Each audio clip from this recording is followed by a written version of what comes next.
सरकार में सभी के काम ऐसे होंगे बिना खर्ची पर्ची के। जो लाभ सीएम सिटी को मिलता है उतना ही लाभ जहां से कोई विधायक नहीं है उसको भी मिलेगा। मकर संक्रांति, गणतंत्र दिवस, उसकी भी पूरे प्रदेशवासियों को मैं भारतीय जनता पार्टी की प्रदेश सचिव होने के नाते अपनी तरफ से शुभकामनाएं। नमस्कार रेणु जी, सबसे पहले मकर संक्रांति की हार्दिक शुभकामनाएं। आपको भी, पूरे चैनल की, पूरी आपकी टीम को मकर संक्रांति की बहुत बहुत शुभकामनाएं। रेणु जी, हम आपसे जानना चाहेंगे, पूरे हरियाणा के अंदर जिस प्रकार भाजपा सरकार आई है, कहीं ना कहीं कमाल हुआ है। ये जिस प्रकार बताया जा रहा था कि हुड्डा सरकार आ रही है, लगातार कहीं ना कहीं जहां भी देख रहे थे सभी कह रहे थे हुड्डा सरकार आ रही है। यहाँ तक कि टीवी चैनल भी दिखा रहे थे कि हुड्डा सरकार आ रही है। और जब जनता का पोल खुलता है उसमें पता चलता है कि बीजेपी आ चुकी है। तो ऐसा कैसे कमाल हो गया ये? देखिए, सबसे पहले तो मैं पूरे हरियाणा वासियों को इस बात के लिए धन्यवाद करना चाहूंगी कि उन्होंने बहुत ही अच्छे मैंडेट के साथ भारतीय जनता पार्टी को तीसरी बार प्रदेश में अपनी सेवा करवाने का मौका दिया है। और हमारे प्रदेश के यशस्वी हमारे मुख्यमंत्री माननीय हमारे नायब सिंह सैनी जी भाई साहब ने जो काम करके दिखाया है, और पूर्व में मुख्यमंत्री रहे माननीय मनोहर लाल जी की जो नीतियां थी, बिना खर्ची पर्ची नौकरी, बिना किसी बात के गरीब व्यक्तियों को बिल्कुल अंत्योदय की जो भावना को लेकर उन्होंने जो काम किया अपने कार्यकाल में, और फिर जो दूसरी टर्म में जैसे माननीय नायब सैनी जी ने जो कार्यकर्ताओं के साथ और जो पूरे प्रदेश का जैसा वातावरण था, तो मुझे नहीं लगता ऐसा कोई इशू था कि कांग्रेस आ रही है या हुड्डा साहब आ रहे हैं। ऐसा कोई इशू नहीं था। प्रदेश वासियों को पहले से पता था। इसी भावना के साथ उन्होंने वोट किया और पूरे प्रदेश में जैसे भारतीय जनता पार्टी का परचम लहराया। तो उसके लिए मैं आने वाले जो त्योहार है मकर संक्रांति, गणतंत्र दिवस, उसकी भी पूरे प्रदेशवासियों को मैं भारतीय जनता पार्टी की प्रदेश सचिव होने के नाते अपनी तरफ से शुभकामनाएं दी। बिल्कुल भाई साहब, ये बिल्कुल सच्चाई है कि भारतीय जनता पार्टी कभी भी इस तरीके की राजनीति नहीं करती है कि इलेक्शन होते हैं या पार्टी के फायदे के लिए। ऐसा नहीं होता। जनता के जन कल्याण के लिए जो नीतियां 2014 से लेकर अब तक पिछले जो कार्यकाल में जो स्पीड थी उसकी, उससे भी ज्यादा स्पीड के साथ अब काम होगा। और हरियाणा की जनता इस बात के लिए आश्वस्त है। इसीलिए 10 साल के बाद भी हरियाणा में कभी ऐसा नहीं हुआ। जैसे आप खुद ही कह रहे थे ये कमाल कैसे हो गया, तो ये कमाल सिर्फ और सिर्फ नीतियों का कमाल है। क्योंकि भारतीय जनता पार्टी की जो नीतियां, जो रीति, जो नेतृत्व बिल्कुल स्पष्ट है, और उसको समझाने में कहीं ना कहीं हम जैसे कार्यकर्ता कहीं ना कहीं सफल हुए। इसी का कारण है कि हरियाणा की जनता है जो भारतीय जनता पार्टी पर विश्वास करती है। जो रेणु जी, हमने देखा है जो नौकरियां दी हैं भाजपा सरकार ने, कहीं ना कहीं जनता उसमें काफी उत्साह है उन नौकरियों के प्रति की। इतनी जो बिना खर्ची पर्ची के जो नौकरियां मिली ही हैं, उसके बारे में हमारे दर्शकों को क्या कहना चाहोगे? शपथ लेने से पहले ही जो नौकरियां एकदम दी हैं पूरे हरियाणा को, तो 25,000 नौकरियों को ने कमाल कर दिया है। उसके बारे में हमारे दर्शकों को थोड़ा फरमाएं।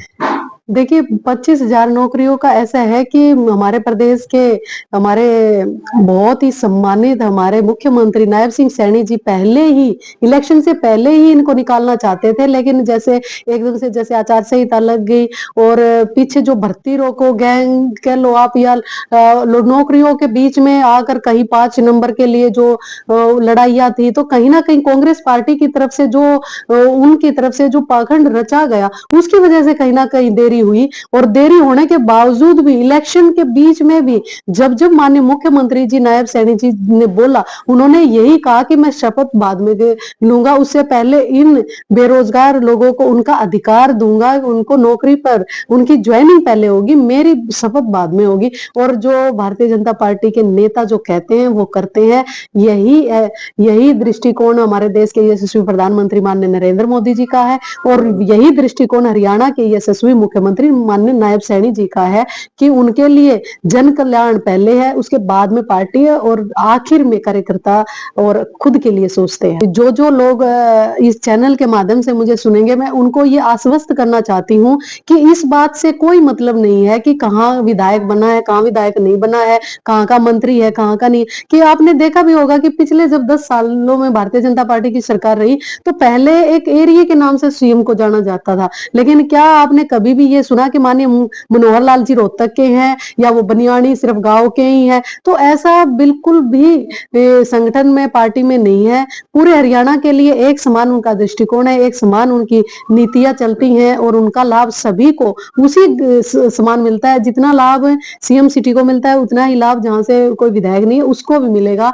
और मुझे पूरा विश्वास है कि कलानौर वासियों को तो बिल्कुल चिंता नहीं करनी चाहिए, क्योंकि ये बहुत ही अच्छा एक भारतीय जनता पार्टी का एक बहुत अच्छा ये नियम है कि जहां से विधायक का इलेक्शन हार भी जाते हैं कार्यकर्ता, तो भी उनको एज ए संयोजक बनाकर वो अपने विधानसभा के कामों को उसी तेजी से करवा सकते हैं जितने की अदर विधायक क्या क्या कारण है दत्त में इतनी बड़ी हार? क्या कारण है? एक तरफा चुनाव कांग्रेस के पक्ष में रहा है और लंबे समय से चलता रहा है, क्या कारण है? नहीं, इसका कारण तो भाई साहब आपको ज्यादा पता है। वैसे मैं बता भी देती हूँ कि रोहतक और झज्जर प्रमुख रूप से वो जिले हैं जहां पूरे हरियाणा में जो आप कह रहे थे अभी थोड़ी देर पहले कि ऐसा लग रहा था कांग्रेस आ रही है, लेकिन ये देखिए कि पूरे हरियाणा की जनता जानती थी ऐसा कुछ नहीं है। मतलब कहीं ना कहीं भ्रांति फैलाई लेकिन गई। यहाँ पे जो जैसे लोकसभा में संविधान को लेकर जैसे भ्रांति फैलाई गई और उसका कहीं ना कहीं खामियाजा भी हमें भुगतना पड़ा। तो ऐसे झूठ बोलते हैं कांग्रेस पार्टी के लीडर कि लोगों को ये लगने लगता है कि कहते हैं ना कि झूठ को 100 बार बोलते हैं तो कहीं ना कहीं आदमी। तो उन्होंने एक ऐसा यहाँ पे पाखंड रचा हुआ था रोहतक में झज्जर में कि सरकार आ रही है, और फिर दूसरा ये झूठ के पुलिंदे ऐसे थे कि जैसे ही सरकार बनेगी तो हम ऐसे नौकरियां देंगे, ये खर्ची वाला बिना खर्ची वर्ची वाला सिस्टम खत्म हो जाएगा, ऑनलाइन खत्म हो जाएगा, हम दोबारा से वही राज ला देंगे कि आपको बिना किसी मेहनत के, बिना पढ़ाई के, बिना किसी उसके सबको ऐसे प्रॉफिट दिया जाएगा। तो सिर्फ जो लोग ऐसे थे जो डिजर्विंग नहीं है, जिनके पास अपनी योग्यता नहीं है, और वो लोग ये चाहते थे कि वो कांग्रेस सरकार बने और हम घर बैठे ये काम करवाएं, तो उन्हीं ने ऐसा दुष्प्रचार किया। और कहीं ना कहीं मुझे लगता है कि 22 में से ये 2 जिले इस बात को समझ नहीं पाए कि ये दुष्प्रचार हो रहा है, और ये उसी का रिजल्ट ये रहा कि हम अपनी 8 विधानसभाएं यहाँ से रोहतक और झज्जर वाली हम नहीं जीत पाए। लेकिन इलेक्शन बहुत अच्छे से लड़ा गया। भारतीय जनता पार्टी के कार्यकर्ता पूरा ग्राउंड लेवल पर उन्होंने इलेक्शन लड़ा, बहुत मेहनत से, बहुत मनसा से उन्होंने इलेक्शन लड़ा।